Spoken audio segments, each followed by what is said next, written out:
Very blessed to be here and to be able to share this. I hope it helps some people. You know, I always admire people of faith who, when they do have a difficulty, whether it's something as tragic as yours or the everyday trials of life, decide that they're going to not blame God, have a good attitude, and move on. So why don't you just tell us a little bit about your story and what you've been feeling, and we want to help the people watching today because I know a lot of them are probably going through the same thing. Well, I would say that my story's kind of in two parts. You know, there was the part where we were battling the cancer, and Rochelle was really battling the cancer. Yeah. And then the second part was, you know, when she finally did pass away on December the 30th. And so it was about an 8-month battle for us. And what was that like for you, getting all those treatments? It was just, you know, incredibly difficult, as many people know. You know, of course, what I went through was nothing compared to what she was going through. It was very hard. You know, it was very difficult, very, very emotionally draining, spiritually draining on me, my kids, my friends, my church. It was hard on all of us, and obviously hard on Rochelle.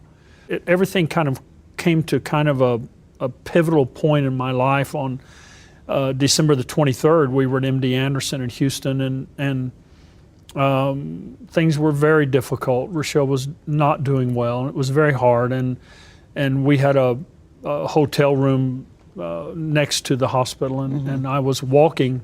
I left her room to go take a shower for a minute, and I'd already settled in my mind that we were going to spend Christmas by ourselves there, and because our family was all back in El Paso. My daughter was a week away from having her baby. She couldn't travel anymore. And my son was doing all of our Christmas services, and so I had to be there with her. And I was walking back, and there was a sky bridge there, and I sat down on that sky bridge, and I felt for the first time, Joyce, in the whole 8-month process, I felt overwhelmed. I just was kind of come to the end of myself. And I was sitting on that sky bridge, and I began to pray, and I really believe that I began to make the Holy Spirit began to make intercession through me. Yeah.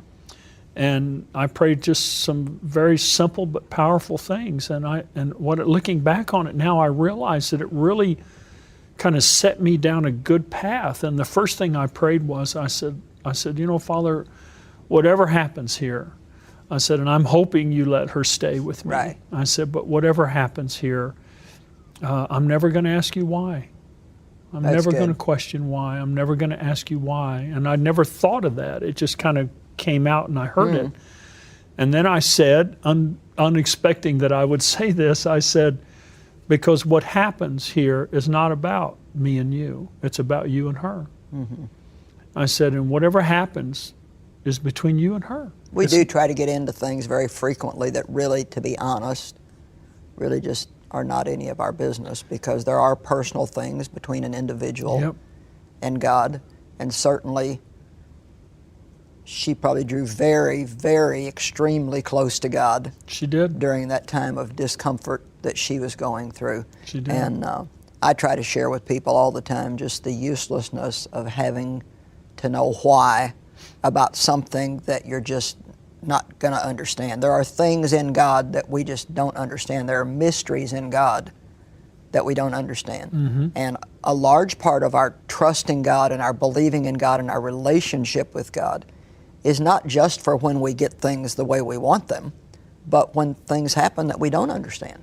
Yeah, you know, I think that there's a scripture in Psalms, I don't remember exactly where it was, you know, where David said, I don't concern myself with things too wonderful for me. Yes, I'm familiar with that. And I quit concerning myself with that. It's not literally, the second thing I prayed was, this is none of my business. This is about you and her.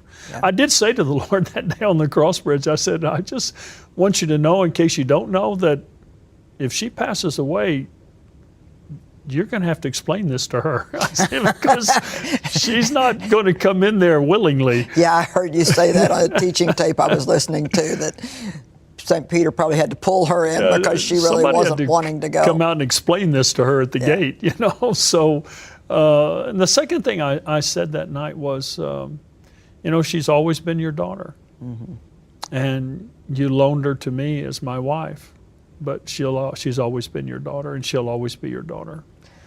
And you know, that just brought for me a lot of comfort peace. for people, something that's coming up in my heart is I'm sure that there are people watching right now that thought, well, if I would have known that my loved one was saved, I could be more comforted. And but I just kind of feel led to tell you that, you know, you don't really know what happens to a person in the last few seconds of their life. And even that, you have to leave that between them and God, and don't torment yourself over something that you're never going to know or understand. And I just want to reiterate here that I think this, I know I talked to you just, I don't know if it was the day after she died or 2 days after. The day after. The day after you called me, and I remember how just profoundly spiritually impressed, if that's an okay word to use, that I was when you told me that you had told God, I'll never ask you why. Because that is probably the number one thing that people do. They demand having an answer to something that really they're not going to have an answer for. I mean, even if you figure something out that you think suits you, it's not going to be a good answer. And how wonderful it is to be able to say, God, even in this tragic thing that is so painful to me, I trust you. I looking back on it, Joyce, I think that was probably what set me down the path to where I am today. That I just, and I would love to take credit for it, but it wasn't me. It was the Holy Spirit in me. And I really believe that in making that decision, that it then opened me up to the future. I do too. Because if I had stayed there, I would still be locked back.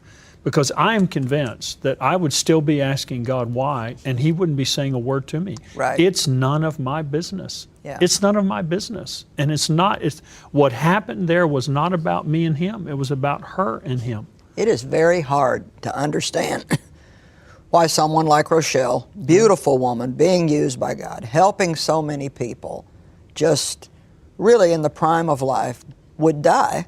And then you have people that are seemingly as mean as a snake. Yep. You know, that just live on and on and on and on. But one of the things we have to keep in mind is that God is a lot more concerned about eternity than we are sometimes. Mm-hmm. And Rochelle's future for eternity was settled. And a lot of these people who don't know Christ, theirs is not. And we need to thank God that He is more long-suffering with them and continues to give them an opportunity. You know, we're going to return and continue talking with Pastor Neiman. We've got some other very beautiful, I think, comforting things to share with you. So be sure you stay with us. Well, certainly losing someone that you love can feel overwhelming. But God is our comforter, and He will help us through the pain of our losses. With me is Pastor Charles Neiman. Well, Pastor, we got a good start in the first few minutes of the program talking about how even though you had a terrible loss in your life of your wife of 45 years to that disease we all hate, cancer, that you made a very important decision early on, actually before she passed away, that you would never ask why. Now, why don't you just continue on, because I know there's a lot of people that are really hurting, and that was a very important first step. But what are some other things that has helped you to recover? I would say that immediately in the next couple of weeks after she passed away, that I basically, looking back on it now, it didn't come to me like this, but looking back on it now, there's been like 4 major things that I've done and continue to do that have really just solidified my life, my kids, my church. The first thing I knew when I was driving home that Sunday morning, I was at the first service, our first Sunday morning service when she passed away. She made me go to church that day. Made you go to church. I like that. And so I was driving home, and I had a few moments in the car by myself, and I prayed kind of a Texas prayer, and I said, you know, Lord, please don't let me screw this up. You know, help me. Well, actually, that's important. I remember hearing that on your teachings, and I kind of want to just explain to the people what you meant by that. That as a believer, as a man full of faith, as a man leading other people, and even just as our witness as a Christian, what did you mean by don't let me screw this up? Well, I knew that I could not let my kids down.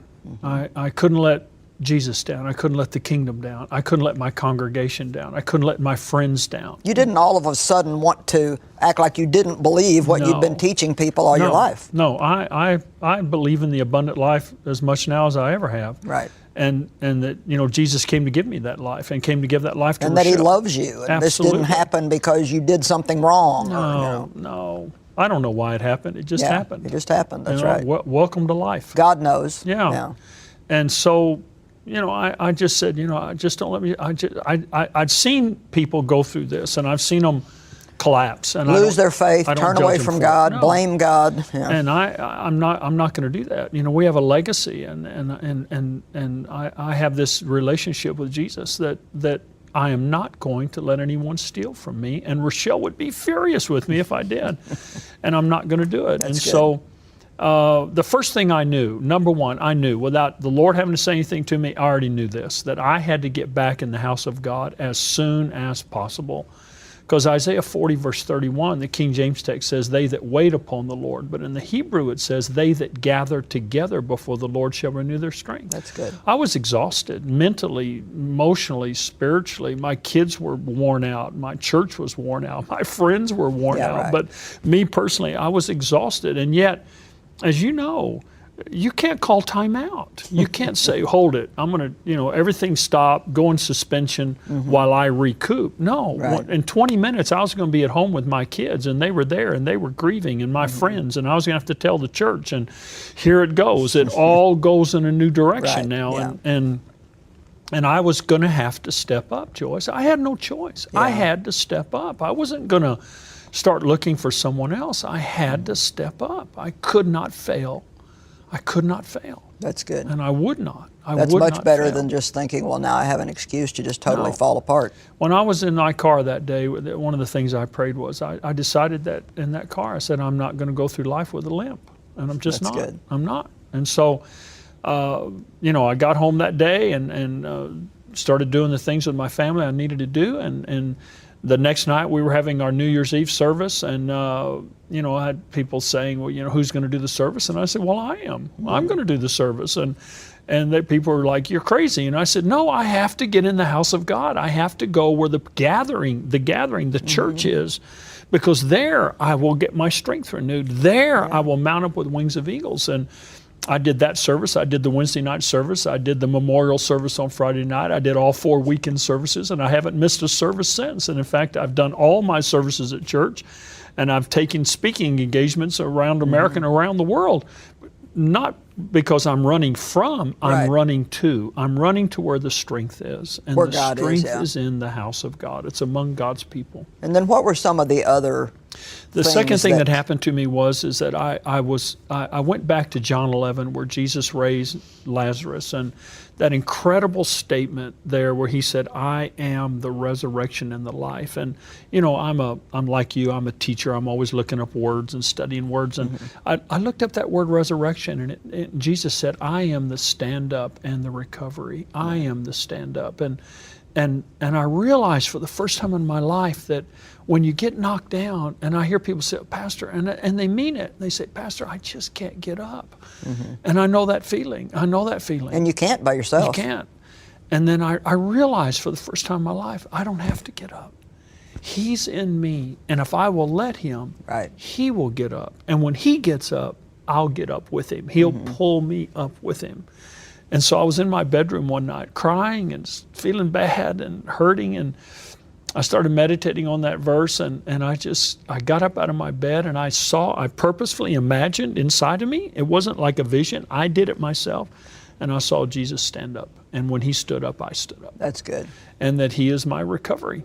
And then he said, I am the resurrection and the life. And the word life means I am the life that satisfies, dwelling in that life. And I had to say this, Joyce, and it was a very powerful statement, and I really pray people hear me when I say it, because what I said then was, I said on Sunday morning, December the 30th, Rochelle left me, but he did not.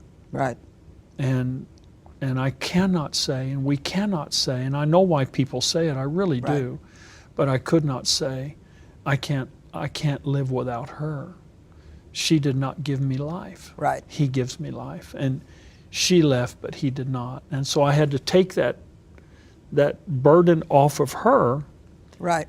that she was the one that I live for, and I had to put it on him because he's the one that he's the life that satisfies. And I think people even have to be careful about developing a mindset as the years go by that, well, my kids are my life, or my spouse is my life, or my ministry is my life, or my business is my life, because none of those are our life. They're part of the life that God gives us, but he is our life. And I thought that was also a very good point that you made, that we have to realize that it's not people who hold us up and keep us going. They encourage us, they edify us, we love them, we enjoy them. Absolutely. They encourage us, but Jesus is our life. He is that life that satisfies, and by reminding myself of that in a greater way than I've ever understood it, then I was able to keep going forward. And then the next thing was, 2 Corinthians 11, it goes back to what happened to me on the Sky Bridge, but Paul makes that list of all the things that happened to him, beaten, robbed, all that amazing list. And I was looking at it one night and I thought, he never said, why me? Yeah. And if there was ever anybody that could have said, hey, why me? Why not Peter? Peter's the one that denied you. Remember him? Yeah. What about Thomas? Why isn't Thomas getting beaten with rods? Why me?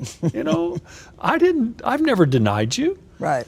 And he never said that. He never said, why me? And I thought, I'm not going to say why me, because it wasn't me. It was Rochelle. That's good. That's very good. It wasn't me. And then the last thing is, he took me into 1 Samuel 30 with David at Ziklag, and he was having a good, life was good. David was doing good. In chapter 29, it said he was living upright. And I've always known, as you do, that sometimes really crummy things happen to good people. Right. Right. They just crummy things happen to good people. Yeah, they do. Things you can't explain. Can't explain. And that day, the Amalekites came in, took their sons, their daughters, their wives, burned their house, took all their possessions. Horrible, horrible day. And it says that the people turned against David. They all wept until they could weep no more. And then the men turned against David, and they were going to stone him. And it says, because the hearts of all the men became bitter. Right. And Joyce, I knew from personal life experience the danger of bitterness. And there's two negative human emotions that are spoken of as having a root. One is the love of money, the other one's bitterness. Yeah. And roots, as we know, you plant a tree in the backyard and the roots come up in the front yard. Yeah. And I've seen bitterness start in an area of life where people can justify it. They can justify it, totally justify their bitterness. But 10 years, 20 years, that bitterness is spread into every area of their life. The dictionary defines bitterness as intense hostility. Right. And people become hostile. They become angry, and Mean. they begin to take it out. And you end up 15, 20 years, nobody's around you anymore. Nobody wants to be there. They still love you, but they don't want to be around you anymore. And I think David saw that. I saw that. And I've had guys ask me, say, how are you dealing with bitterness? And I said, I don't have anything to be bitter about. That's good. This didn't happen to me. It happened to Rochelle. I wasn't the one that went to the treatments. I wasn't the one that That's good. had the surgery. I wasn't You're the one. not the one that that's was, not here anymore. Yeah, I'm still here with my grandkids, Yeah. with my family, with my friends, with my church. I'm still here. Although I bet she's happier than we are today. I hope so. I'm sure in the presence of God that she's happier than we are. She's dancing like crazy. Well, sadly, Charles, we're running out of time here, so I want to Okay. just make a couple of comments here to bring comfort to the people that are watching. God is a God of justice. And I love that aspect of God's character, that no matter what